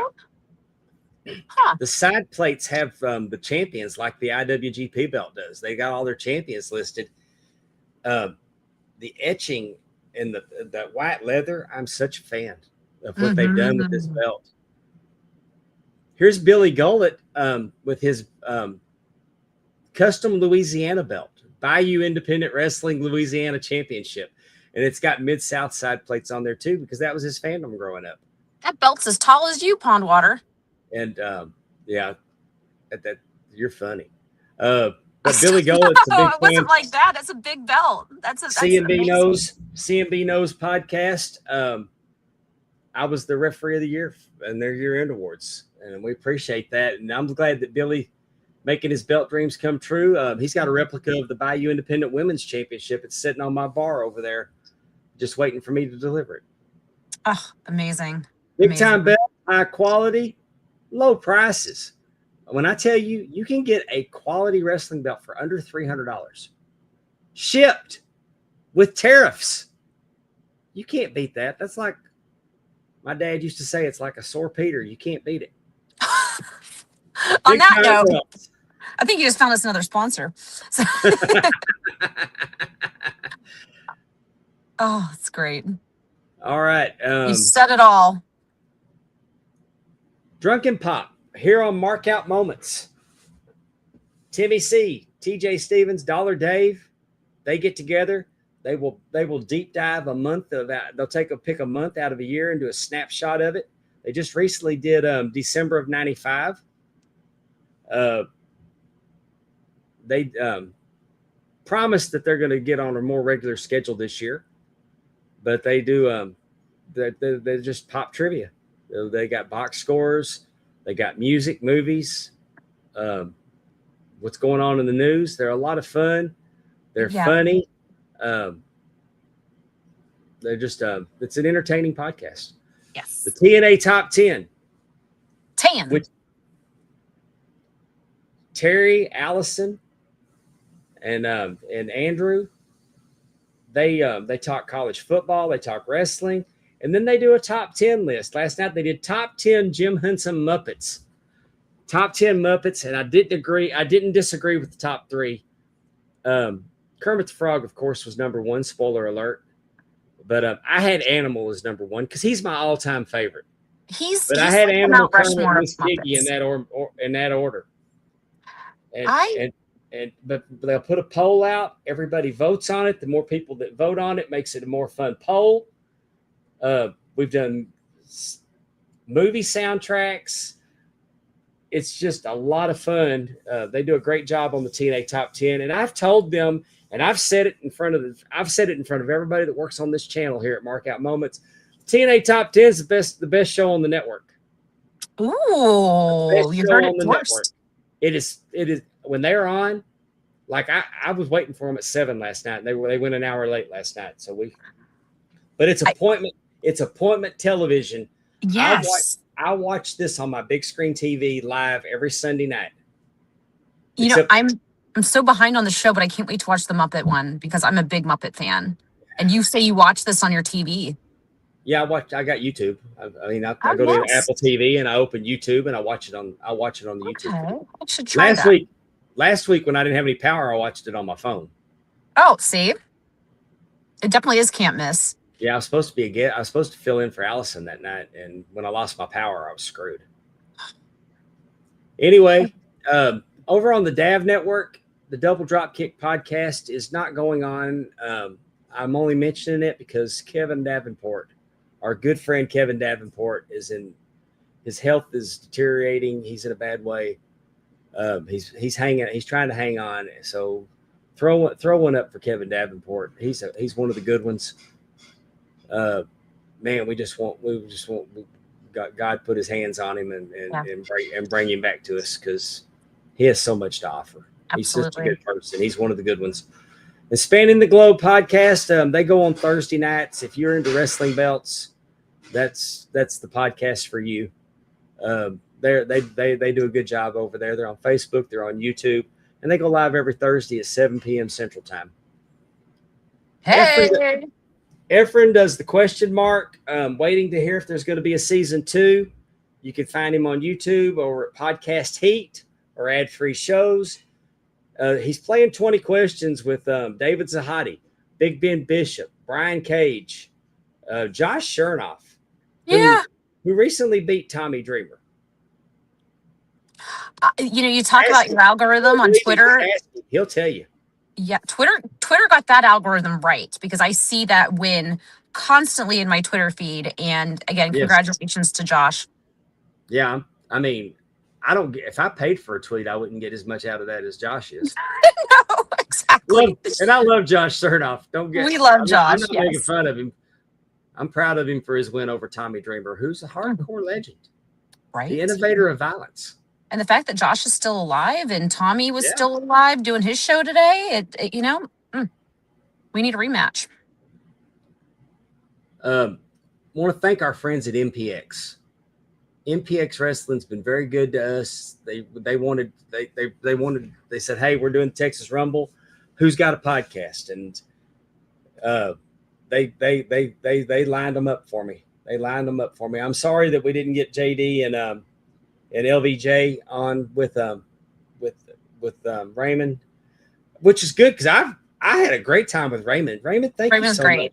Raymond Alfred Tressler, thank you so much for spending as much time with us as you did. You're fascinating. I enjoyed your visit so much, and thank you so much for doing it. And I'd like to get LVJ and JD, and especially JD, because I've known JD for so long. I mean, I was there when JD started. And to see what he's become and how great he is, I hate they couldn't make it, but that's just how it is with travel. Yeah, the United States has been hit with when you're coming out of especially the Charlotte area, we had a hell of a snowstorm in Atlanta the other day. Unfortunately, it didn't ice us in. So travel issues happen, and we'll catch them down the road. But thank you to Matthew Palmer and Athena and Richard Hill and everybody at MPX for thinking enough of us to let us help promote the Texas Rumble. And we hope it's a tremendous success. And I am so torn about getting in the car and going to Texas this weekend to attend. Why not? But you might be called into the Rumble, so you better be careful. Well, my granddaughter's in the state championships started, and we're going to go watch them play tomorrow. We got to try. We're going to go watch them, and then, if they win tomorrow, then they'll be in for the weekend. And, I'm hoping that I'll be watching my granddaughter play for state championship this weekend. Awesome. Yeah. But catch MPX. They're on all the socials, on YouTube at MPX Network, on Twitch TV /Metroplex Wrestling. They go live 50 times a year. Episodic wrestling. As good as anything that you're going to see that's on television. I'm telling you, it's on Twitch TV. Not hard to find, not hard to stream. And I'm worn out already just hearing that they do that many events. And I mean, they got a title for every show, and sometimes they reuse the titles for their tentpole events. But I mean, they had a battle royal a few weeks ago that if your favorite got thrown out, you could pay $10 to get them back in. Oh my gosh, I love that idea. That is genius. Hey, Rise Wrestling, are you listening? They're genius. Wow. And we had a guest, Tommy Prince. He had with Cavens, the champion of MPX. Last year they had a Dr. Pepper on a pole match, a ladder match for Dr. Pepper. It was a Dr. Pepper match. So what was that like? People trying to win a $2 Dr. Pepper? A 2-liter Dr. Pepper. They fought. Oh, 2 liters, like $5 now. Yeah. Wow. But just because Dr. Pepper's worth fighting over. You know what? It's about that. It's not so much about the money, isn't it? It's more about how you. Yeah, it's a hot commodity. But they'll do like a prom theme, like MPX prom, and everybody dresses up like they're going to prom to wrestle. They've had horror nights. I mean, they're so innovative at MPX Wrestling.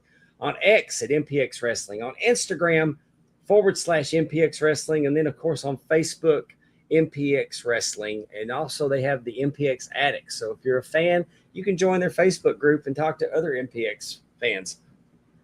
Love it. Megan, tell everybody where they can find you and what you have coming up.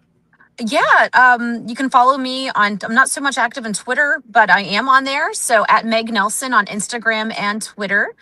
My next wrestling event is actually going to be Rise Wrestling, based out of Uniontown, Pennsylvania, just south of Pittsburgh. We have our first show of 2026 for Valentine's Day weekend, and it's called Love is a Battlefield. So we'll see what happens that weekend, but you can catch Rise Wrestling on YouTube and some other socials. That's Rise, RYSE. And then the following month, we can probably talk about when we get closer. I'll be doing an event with Big League Pro for a very special organization. So when we get closer to that event, we can talk about that. Okay. And but yeah, in the meantime, Pondwater, where are you going to be at? When's your next ref event? So everybody can March 7th. March 7th. I don't think I have anything in February. I don't think I have anything in February now. I did want to say one last thing too. Big League Pro does have an event. NFL draft weekend. So if anyone is in the Pittsburgh area watching the NFL draft, the weekend of the NFL draft in April, come up that Saturday to Erie, PA for Big League Pro.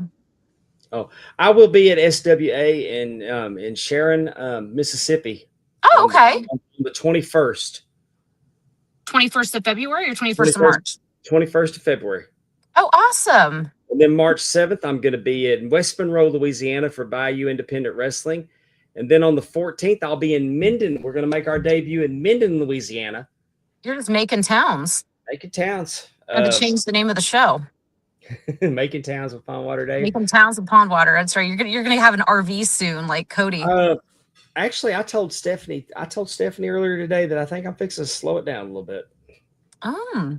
I'm booked for the rest of the year, but I've got bookings for the rest of the year, but I don't know. After that video comes out with you going through a table, I think your bookings are going to be popping up.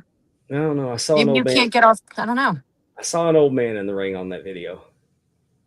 Do we have to have Gunther knock you out and have you kind of rethink things in the ring? I'm never going to retire, but I'm probably okay. I'm never going to, like, I said that I just said I'm going to give it up and spend time with my grandkids. And absolutely. And then I came back. I came right back after I went to one show. I was like, no, I can't sit out here. No, but, I know. So I'll never retire again. But I may slow it down a little bit. We'll see. It's on my mind. We'll have to remember that video. I saw that video of me in the ring, and I saw a really old man in the ring, and my knees are killing me today. Well, Megan, thank you for pitch hitting for Amy tonight. I've enjoyed having you on. It's been fun visiting with you for the last hour or two. I know I've seen you all weekend and we've been talking for this past hour. I say one of these episodes, Amy and I kick you off and us girls just run the Pondwater show. So, but hey, no, just kidding. I've suggested that. I told Amy. Oh, really? We ought to just let me sit out one night and you and Megan do your thing. We totally can. But yeah, awesome. Well, hey, everybody, thank you for watching our show today, having me on, and until next time. Thank you. For Megan Nelson, I'm Palm Water Dave. We will see you next week. And we'll be back to our regular time. We're going to go on Tuesday next week on Talking Wrestling with Palm Water and Amy, exclusively here on the Markout Moments Network. Good night, everybody. Talking wrestling, time to go. Thanks for watching our epic show. See you next week, same time, same place. Mark Out Moments is your happy